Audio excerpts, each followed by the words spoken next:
بسم اللہ الرحمن الرحیم۔ درود و سلام ہو محمد عربی صلی اللہ علیہ وسلم، آپ کے آل پہ، اصحاب پہ، اور جو آپ کی قیامت تک پیروی کریں۔ حضرات گرامی، 17ویں پارے کا آغاز سورہ انبیاء سے ہوتا ہے۔ اس میں خاص عقیدہ آخرت کو بیان کیا گیا ہے، اور یہ بتایا گیا ہے کہ لوگوں کا حساب و کتاب کا وقت قریب آ پہنچا ہے، لیکن لوگ اس سے غافل ہیں۔ ایک ہے قیامت حقیقی اور ایک ہے قیامت صغریٰ۔ چھوٹی قیامت تو ہر شخص کی موت کے وقت طاری ہو جاتی ہے، اور بڑی قیامت کا دن جب آئے گا وہ ایک حقیقت ہے، اٹل ہے، ٹل نہیں سکتے۔ تو عقیدہ آخرت یہ ہے کہ ہمیں دوبارہ زندہ کیا جائے گا، ہمارا حساب و کتاب ہوگا، جزا و سزا ہوگی۔ تو اس کو اس پارے میں اور اس سورے میں بیان کیا گیا ہے، اور پھر پوچھا گیا ہے کہ اس کی کیا تیاری ہے۔ جیسا کہ ایک شخص آیا، رسول اللہ صلی اللہ علیہ وسلم سے پوچھا کہ قیامت کب ہے؟ آپ نے پوچھا تم نے قیامت کی کیا تیاری کر رکھی ہے؟ تو قیامت کی تیاری کرنا یہ ضروری ہے۔ دوسری بات جو بتائی جا رہی ہے وہ عقلی بحثوں اور محسوس نظر آنے والے ایسے دلائل کی روشنی میں عقیدہ توحید کو ثابت کیا جاتا ہے، جیسے کہ لہلہاتی کھیتی کتنی خوبصورت لگتی ہے، لیکن جب موسم بدلتا ہے تو وہ خشک ہو جاتی ہے، چورا چورا ہو جاتی ہے، بالکل ختم ہو جاتی ہے۔ اس کے بعد پھر اللہ تعالیٰ بارش برساتے ہیں، اور وہ بنجر زمین اور بالکل جو زمین خشک ہو چکی تھی، پھر موسم بہار میں کھیتیاں لہلہا اٹھتی ہیں۔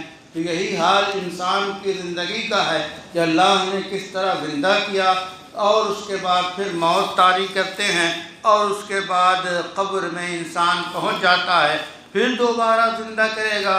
جس طرح کھیتیوں کو اور روئیدگیوں کو اللہ تعالیٰ زندہ فرماتے ہیں۔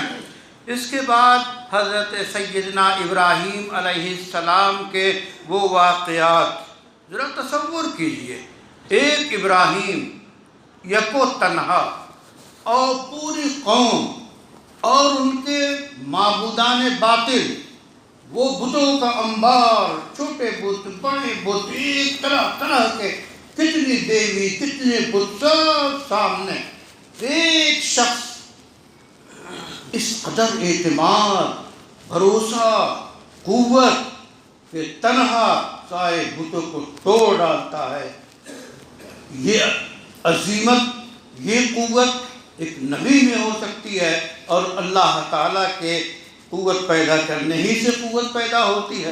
پورے سماج اور معاشرے کے خلاف ان کے بتوں کو توڑ دیا، اور جب پھر سرگزشت ہوئی ہے، پوچھ تاچھ ہوئی ہے، وہ سارے احوال، اخیر میں یہ طے پایا کہ ایک الہ ڈالا جائے گا، اور من جنیق کے ذریعہ انہیں اس میں حضرت ابراہیم کو آگ میں ڈالا جائے گا، اور ڈالا گیا۔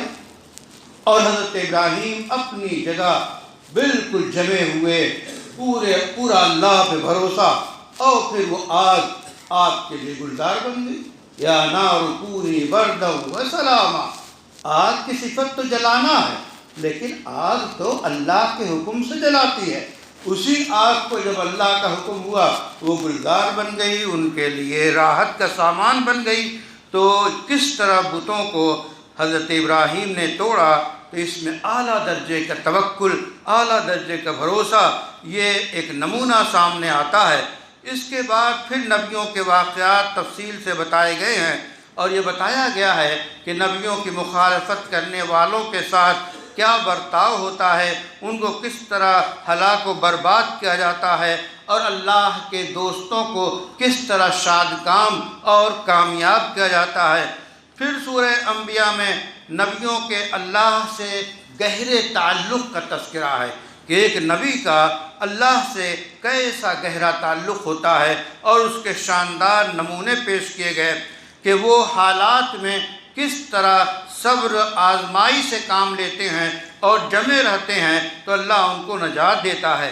پھر سورہ انبیاء کے اخیر میں مشرکوں کے ان معبودوں کے انجام کا تذکرہ کیا گیا ہے کہ جن کو وہ پوجتے ہیں، اور پھر عقیدہ توحید کو دوبارہ اختیار کرنے کی دعوت دی گئی ہے کہ سارے معبودان باطل جن کو لوگ پوجتے ہیں سب باطل ہیں، بے اصل ہیں، لچر ہیں، بے حقیقت ہیں، لوگوں نے اپنے ہاتھ سے بنا رکھا ہے، اس کو نہیں پوجنا چاہیے۔ عقل و فکر سے کام لیں اور صرف اللہ کی پوجا کریں۔ اس کے بعد سورہ حج کا آغاز ہوتا ہے۔ اس کے شروع میں بتایا گیا قیامت کا زلزلہ، اس کی ہولناکی بہت سخت ہوگی۔ اس کے بعد شیطان کی پیروی سے بچنے کی سخت تاکید کی گئی ہے، اور اسی طرح بعث کی دوبارہ زندہ کیے جانے کی حقیقت کو بیان کیا گیا ہے، لیکن اس کا مشرک انکار کرتے ہیں۔ تو پھر انسان کی پیدائش کا آغاز کیسے ہے کہ اللہ نے کس طرح انسان کو پیدا کیا اور پھر اس کو زندہ کیا، اور زندہ کرنے کے بعد پھر موت آئے گی۔ وَالَّذِي يُحْيِي وَيُمِيتُ، وہی زندہ کرتا ہے، وہی موت طاری کرتا ہے، اور دوبارہ پھر وہ زندہ کرے گا۔ پھر اس کے بعد ابراہیم علیہ السلام پہ حج کی فرضیت کی بات آئی ہے کہ حج کس طرح حضرت ابراہیم نے اعلان کیا اور حج کو فرض کیا گیا۔ پھر حج کے بعد ارکان کا تذکرہ کیا گیا ہے۔ اس کے بعد قربانی کو اللہ کا شعار قرار دیا گیا ہے۔ اسی طرح اخیر میں ان مہاجروں کی فضیلت بیان کی گئی ہے جو مکہ سے نکالے گئے اور وہ جا کے مدینہ میں آباد ہوئے، اور اس ہجرت کی وجہ سے اور نصرت کی وجہ سے عظیم الشان محل تیار ہوا جس میں انسانیت نے پناہ لیا اور ٹھنڈک حاصل کی۔ پھر اس کے بعد بتایا گیا کہ رسولوں کو جھٹلانے والوں کا کیا انجام ہوتا ہے، اور پھر بتایا گیا کہ اللہ کی قدرت کا تذکرہ کیا گیا، اور اخیر میں جو لوگ اللہ کے دین کو بجھانے کی کوشش کرتے ہیں ان کے خلاف کارروائی کی جائے گی۔